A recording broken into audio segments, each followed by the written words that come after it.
ચાણસ્મા ખાતે ઉમિયા માતાજીનો રથ આવી પહોંચતા પાટીદાર પરિવારો દ્વારા ભવ્ય સ્વાગત કર્યું। વિશ્વ ઉમિયા ફાઉન્ડેશન દ્વારા ઉમિયા માતાજીના દિવ્ય રથનું પરિભ્રમણ કરાઈ રહ્યું છે।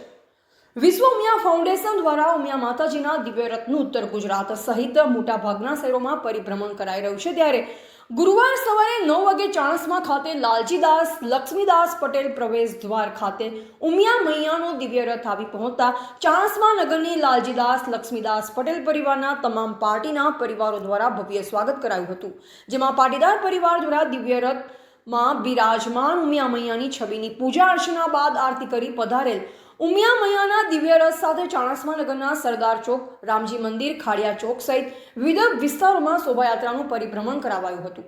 ચાણસ્મા નગરના જે વિસ્તારમાં થઈ ઉમિયા મૈયાના દિવ્ય રથનું આગમન થયું, ત્યાં વિસ્તારના પાટીદાર સહિત સૌ નગરજનોએ માતાજીના દિવ્ય રથને પુષ્પવર્ષા કરી વધામણા કર્યા, જ્યાં દાતાઓ દ્વારા શોભાયાત્રા દરમિયાન ઠંડા પીણાની સેવા કરાઈ।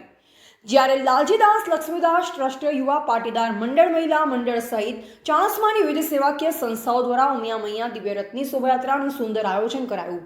ધ ગુજરાત લાઈવ ન્યૂઝ સાથે રિપોર્ટર વસંતભાઈ પંચાલ, પાટણ।